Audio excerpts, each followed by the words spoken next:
Dear students, हम mathematical averages में arithmetic average या अर्थमेटिक मीन पढ़ रहे थे। और अर्थमेटिक मीन हमारा दो प्रकार का होता है, सिंपल अर्थमेटिक मीन और weighted arithmetic mean. Simple arithmetic mean हमने पढ़ लिया है, आज हम पढ़ेंगे वेटेड अर्थमेटिक मीन। समान सिंपल अर्थमेटिक मीन का सबसे बड़ा ड्रॉबैक ये होता है कि सभी जो श्रेणी के मूल्य होते हैं उनको वो समान महत्व देता है, लेकिन यदि हम व्यवहार में देखें तो सभी मूल्यों का महत्व अलग अलग होता है। इसलिए भारित समानांतर माध्य या वेटेड अर्थमेटिक मीन कैलकुलेट किया जाता है। वेटेड अर्थमेटिक मीन के अंतर्गत हम हर जो हमारा संख्या होती है उसको महत्व उनके आधार पर महत्व देते हैं और इन भारों के आधार पर हम वेटेड अर्थमेटिक मीन कैलकुलेट करते हैं। जो हमारे वेट्स होते हैं वो हमारे दो प्रकार के होते हैं, वास्तविक और अनुमानित। वास्तविक जो भार होते हैं वो स्पष्ट रूप में दिए जा सकते हैं, अतः इनके निर्धारण में कोई भी कठिनाई नहीं होती, जबकि अनुमानित भार स्वयं मूल्यों के सापेक्षिक महत्व को देखते हुए मानने पड़ते हैं और ऐसा करते समय किन्हीं दो व्यक्तियों द्वारा समान भार नहीं दिए जा सकते हैं। जब हम वेटेड अर्थमेटिक मीन को कैलकुलेट करते हैं तो वेटेड अर्थमेटिक मीन कैलकुलेट करने के भी हमारे दो मेथड होते हैं, डायरेक्ट मेथड और शॉर्टकट मेथड। फर्स्ट होता है हमारा डायरेक्ट मेथड और दूसरा होता है हमारा shortcut method.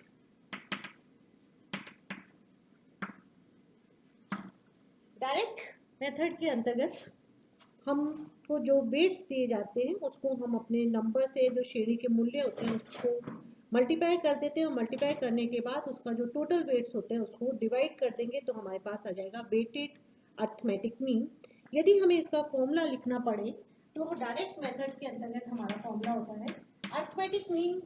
Simple arithmetic mean के लिए अपन x बार यूज करते थे और वेटेड अर्थमेटिक मीन निकालने के लिए नीचे एक छोटा सा लिख देंगे हम w, तो ये कहलाएगा हमारा weighted arithmetic mean is equal to sigma w x upon sigma w। Sigma w x upon sigma w। आपको क्वेश्चन में वेट्स भी गिवन होंगे, x भी गिवन होगा, दोनों को आप इस तरह से मल्टीप्लाई करिए। मल्टीप्लाई करने के बाद हम इसका टोटल कर लेंगे और टोटल वेट्स भी करेंगे और इससे अब भाग देने पे हमारा आ जाएगा वेटेड अर्थमेटिक मीन। ये हमारा डायरेक्ट मेथड का फॉर्मूला होता है। हम एक प्रॉब्लम करते हैं जिससे हमें बिल्कुल क्लियर हो जाएगा कि कैसे निकालना है। हमें क्वेश्चन दे रखा है x और w दोनों हमें दे रखे हैं। x में आपको दे रखा है 80, 70, 65, 60, 75, 55, 50 और 85। ये हमें एक क्वेश्चन पे x की वैल्यूज गिवन है और वेट्स हमें बता रखे हैं 2, 3, 5, 10, 6, 8, 15, 1, 6, 8, 15, 1। ये x हुआ, ये हुए हमारे वेट्स। अब हमें वेटेड अर्थमेटिक मीन निकालना है तो हम निकालेंगे x और w। मतलब कॉलम नंबर 1 और कॉलम नंबर 2 दोनों की वैल्यूज को मल्टीप्लाई कर दीजिए तो आपके पास आ जाएगा x और w, मतलब 1 मल्टीप्लाई 2 इज इक्वल टू 3। ये हमारा 3 नंबर का कॉलम हो जाएगा। मल्टीप्लाई करते जाएंगे दोनों को, 210, 225, 450, 55 को फिर हम 8 से मल्टीप्लाई करेंगे,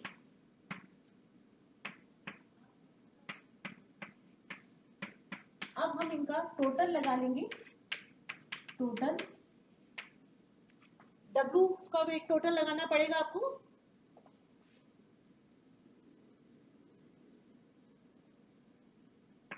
W का टोटल हुआ हमारा 50, फिर हम x और W दोनों का टोटल लगाएंगे तो आपका ये आ जाएगा 3020।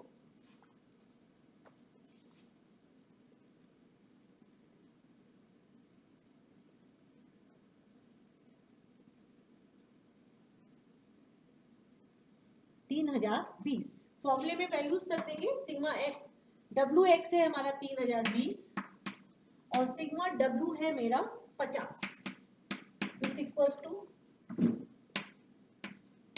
60.4 हमारा कहलाएगा वेटेड अर्थमेटिक मीन। ये तो था हमारा डायरेक्ट मेथड। अब हम दूसरा पढ़ेंगे शॉर्टकट मेथड। शॉर्टकट मेथड के अंतर्गत हम एक नंबर को अज्यूम कर लेते हैं और हमारा यहाँ पे फॉर्मूला हो जाएगा a प्लस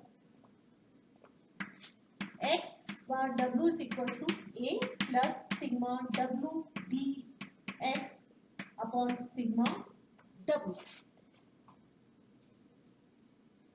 अब यहाँ पे हम पहले x में से कोई भी नंबर को अज्यूम कर लीजिए। जो भी नंबर आप अज्यूम करेंगे उससे अपन डेविएशंस निकालेंगे और डेविएशंस निकालने के बाद हम w से मल्टीप्लाई कर देंगे और फिर हम निकालेंगे अपना डब्ल्यू डी एक्स और फिर सिग्मा डब्ल्यू पहले की तरह निकालेंगे डायरेक्ट मेथड की तरह। वेट्स का टोटल कर लीजिए तो आपके पास आ जाएगा सिग्मा डब्ल्यू। इसी प्रॉब्लम को शॉर्टकट मेथड से भी अपन करके देख लेते हैं।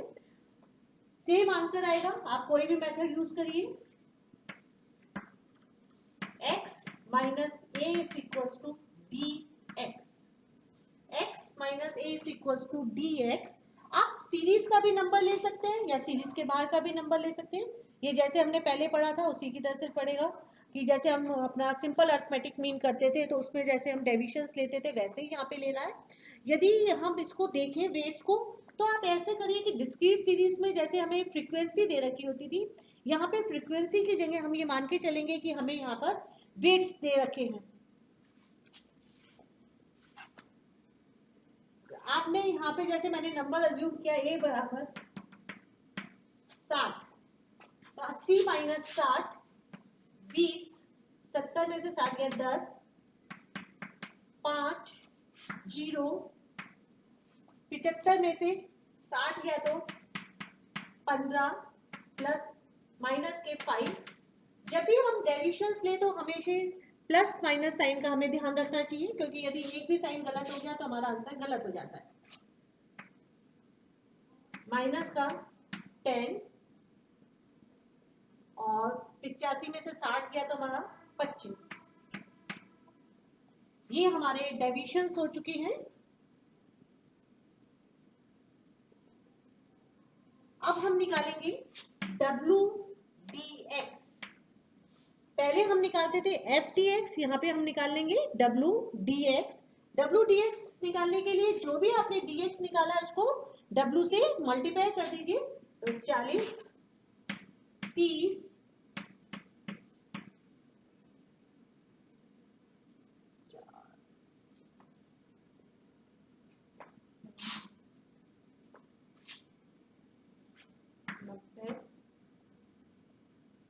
माइनस का 40 माइनस का 150 और 25 टोटल करेंगे हम।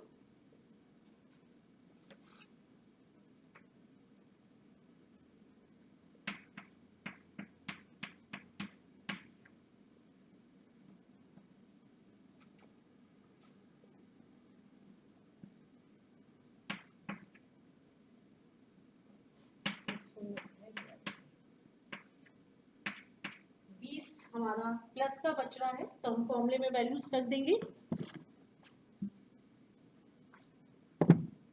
ये था हमारा 60 प्लस 20 अपॉन सिग्मा डब्ल्यू 50।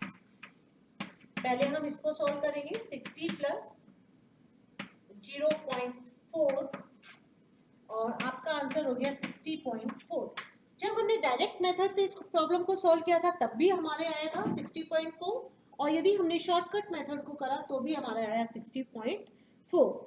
आप किसी भी मेथड को यूज करिए आंसर हमेशा सेम ही आता है। जिस भी मेथड में हमें सुविधा हो हमें उसी मेथड को यूज करना चाहिए।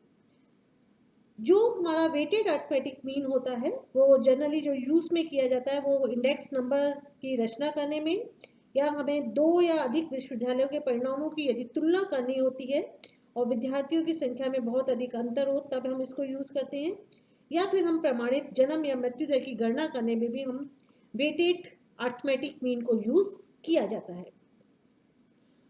जनरली जो आपके एग्जाम में प्रॉब्लम आएगी वो सिंपल अर्थमेटिक मीन की ही आती है, लेकिन कई बार ऐसा भी होता है कि वेटेड अर्थमेटिक मीन का क्वेश्चन भी आ सकता है, तो आपको इसको भी करना चाहिए। और वेटेड अर्थमेटिक मीन को में यदि आपको फॉर्मूले में थोड़ा सा भी याद करने के लिए करना पड़े, तो सिर्फ इतना सा ध्यान रखिएगा कि जो हम डिस्क्रीट स्टेज में फॉर्मूला यूज करते हैं बिल्कुल उसी प्रकार से लिखना है। वहां पे जहाँ पे एफ लिखते थे, एफ की जगह सिर्फ रिप्लेस डब्ल्यू कर दीजिए, तो आपका वेटेड अर्थमेटिक मीन का फॉर्मूला हो जाता है। Thank you.